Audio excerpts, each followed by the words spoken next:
Electronic voting machines. ఏంటి electronic voting మిషన్లు? మేమే తెచ్చాం, పొరపాటు చేసాం, తప్పులు చేయలేదు మేము. ఎలక్ట్రానిక్ ఈవీఎంల ద్వారానే భారతీయ జనతా పార్టీ గెలుస్తూ ఉంది. మొన్న సుప్రీంకోర్టులో ఒక పిటిషన్ వచ్చింది ఈవీఎంల పైన. ఏం జరిగింది పిటిషన్ వచ్చిన తర్వాత? ఎవరికి తెలిసింది? తెలియదు అందరికీ. ఈవీఎం జడ్జిమెంట్ కూడా మేనేజ్ చేశారు. 500 కోట్ల రూపాయలు సింగపూర్లో ఒక పనికిమాలిన వాడికి ఇచ్చారు. మా వాళ్ళకి తెలియదు, భారతదేశానికి తెలియదు. సుప్రీంకోర్టులో చెప్పుకుంటున్నారు 500 కోట్లు ఇచ్చి ఈవీఎంల జడ్జిమెంట్లు మేనేజ్ చేశారని. ఏమవుతా ఉంది భారతదేశంలో? ప్రజాస్వామ్యం ఎక్కడికి పోతా ఉంది? ఎందుకు ఇట్ అయిపోతా ఉంది? ఏమి యథవ ఈవీఎంలు, ఏంది జడ్జిమెంట్లు? ఎందుకు జరుగుతూ ఉంది భారతదేశంలో? ఈవీఎంల జడ్జిమెంట్కి కూడా తీసుకున్న వెధవ ఎవరో? జడ్జిమెంట్ ఇచ్చినటువంటి వెధవ ఎవరో? ఎందుకు సింగపూర్లో ఎవరిచ్చారు? ఎందుకు తీసుకున్నారు? ఎవరికి తెలుసు? పత్రికా స్వేచ్ఛ కూడా హరించిపోతూ ఉంది. ఒక్క రాయలేదు. బోఫర్ గన్ను పైన నేను చూశాను, 100ల సంఖ్యలో రాశారు. ఏది ఈరోజు ఏం జరుగుతూ ఉంది? ఈవీఎం జడ్జిమెంట్ ఎలా వచ్చింది? ఎవరికి తెలుసు?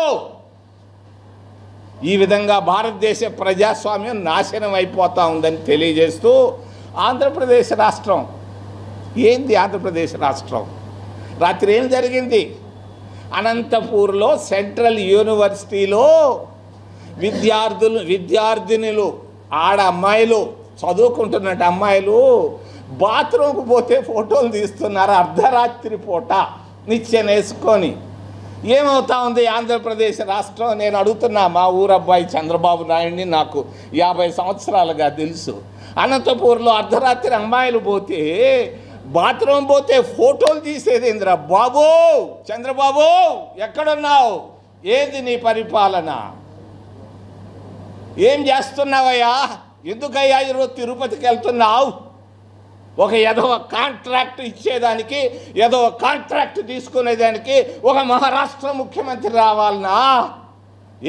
ఏమవుతుందా భారతదేశం? ఆంధ్రప్రదేశ్ రాష్ట్రం వైద్య శాఖ ఎవరో చెప్పారు, నాకు ఇష్టం లేకపోయినా చెప్తాను. సూది లేదు దూది లేదంటాడు.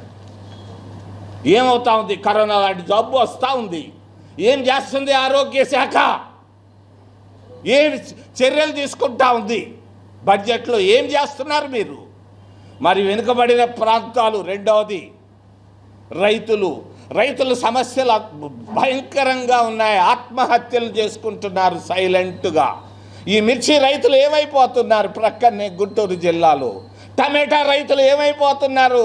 రాయలసీమ జిల్లాలో.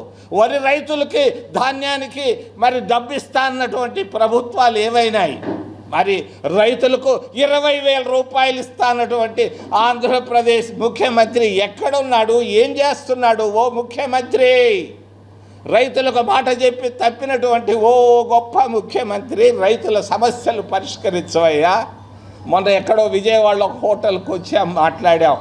మరి వెనుకబడిన జిల్లాలు కర్నూలు నుంచి ఒంగోలు దాకా 10 జిల్లాల్లో అభివృద్ధి లేదు, శూన్యం. శ్రీకాకుళం నుంచి రాజమండ్రి దాకా అభివృద్ధి శూన్యం. 1,00,000 కోట్లు ఖర్చు పెట్టబోతున్నాడు మా ముఖ్యమంత్రి, మన ముఖ్యమంత్రి. మరి అక్కడ 60,000 కోట్ల రూపాయలు అక్కడ పోస్తున్నాడు కృష్ణానది తీరంలో. మరి 30,000 కోట్ల రూపాయలు అడుగుతున్నాడు పోలవరం ప్రాజెక్టుకి. ఒక పోలవరం ప్రాజెక్టులో ఒక ముఖ్యమంత్రి 6,000 కోట్ల రూపాయలు సంపాదించాడని ఆంధ్రప్రదేశ్ రాష్ట్రం అంతా అనుకుంటా ఉంది. ఎంక్వైరీ ఏవయ్యానంటే ఏం చేస్తున్నావు చంద్రబాబు నాయుడు? ఎందుకు భయపడుతున్నావు? నీకు ఇష్టం లేకపోతే సిబిఐ, లేకపోతే ఏసీబీ ఎంక్వైరీ అయ్యి అక్కడ కాళేశ్వరం ప్రాజెక్టులో వాళ్ళు వేశారు, రేవంత్ వేశాడు, నువ్వేయి ఒక జడ్జితో ఏం జరుగుతూ ఉందో తెలుసుకున్నాం. 1,00,000 కోట్ల రూపాయలు ఈ విధంగా దుర్వినియోగం అవుతుంటే నోరెత్తి మాట్లాడేవాడే లేడు. ఏమైపోయింది ప్రతిపక్షం? ఈ పరిస్థితుల్లో ముఖ్యంగా ఎస్సీలు పేరు పెట్టి, అసలు చాలామందికి తెలియదు అంటరానితనం అంటే. అంటరానితనం అంటే నేను చూశాను 60 సంవత్సరాల క్రితం, 65 సంవత్సరాల క్రితం మూతికి ముంత కట్టుకునేవాళ్ళు, వెనకాల చీపురు లేకపోతే తాటాక్ కట్టుకొని తిరిగేవాళ్ళు అంటరాని వాళ్ళు అని చెప్పి. ఈరోజు దళితులు, ఆ రోజు ఎస్సీలు. ఎలా పోయింది? అంటరానితనం తగ్గింది, పూర్తిగా పోయిందని నేను చెప్పటం లేదు.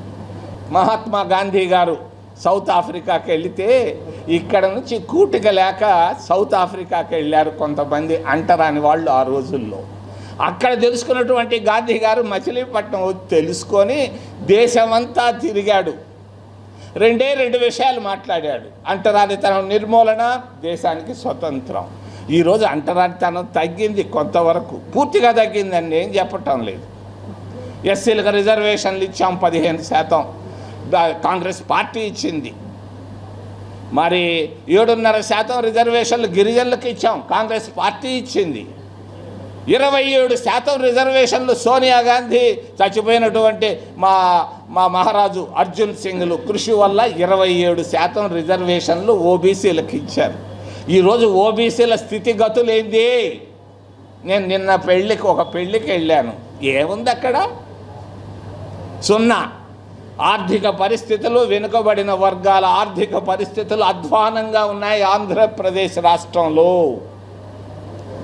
ఎస్సీల ఆర్థిక పరిస్థితి విపరీతంగా అధ్వానంగా ఉంది. 3 పూటల్లో 1 పూట భోంచేస్తున్నారు ఎస్సీలు, మౌనంగా ఉన్నారు. వర్గీకరణలో ఎన్ని సమస్యలున్నా నోటిపైన ఏలేసుకొని కూర్చొని ఉన్నారు. చంద్రబాబు నాయుడు పైన పూర్తి అసంతృప్తి బయలుదేరింది ఆంధ్రప్రదేశ్ రాష్ట్రంలో. మరి జగన్మోహన్ రెడ్డి ఆశలు అంతు లేకుండా ఉన్నాయి. అసలు చంద్రబాబు నాయుడు గెలిచింది ఆ సూపర్ 6 కొరకు కాదు. జనాలు జగన్మోహన్ రెడ్డి చూసి భయపడేశారు, ఆయనకు ఓట్లు భయపడేశారు. అంతేగాని ఈయన మీద ప్రేమతో మాత్రం కాదు, భయపడ్డారు. ఆయన ఇంకొక 5 సంవత్సరాలు వస్తే మనం నాశనం చేసేస్తాడు జగన్మోహన్ రెడ్డి అని ఓట్లు ఇటు వేశారు. సూపర్ 6లో ఏది ఉండొచ్చు 5-10%, కానీ కేవలం జగన్మోహన్ రెడ్డి పరిపాలన పైన భయంతో ఓట్లు వేశారు. చంద్రబాబు నాయుడు పరిస్థితి కూడా సూపర్ 6, ఈ వర్గీకరణలో సమస్యల్లో పడిపోయాడు.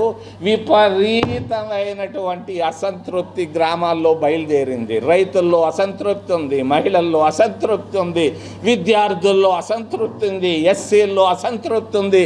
మొన్న ఓబీసీలకు ఏదో స్కాలర్షిప్ల పైన రివ్యూ పెట్టాడు. ఏం పెట్టావయ్యా నువ్వు? మేము తెచ్చిన స్కాలర్షిప్లపై నువ్వేంది ఆ రివ్యూ పెట్టేది? కాంగ్రెస్ పార్టీ విధానాలే మేలని చెప్పి ప్రతి ఒక్కరూ అనుకుంటున్నారు. కాకపోతే మాకున్న సమస్య కాంగ్రెసే మేలంటున్నారు, ఆంధ్రప్రదేశ్లో కాదు భారతదేశం అంతా.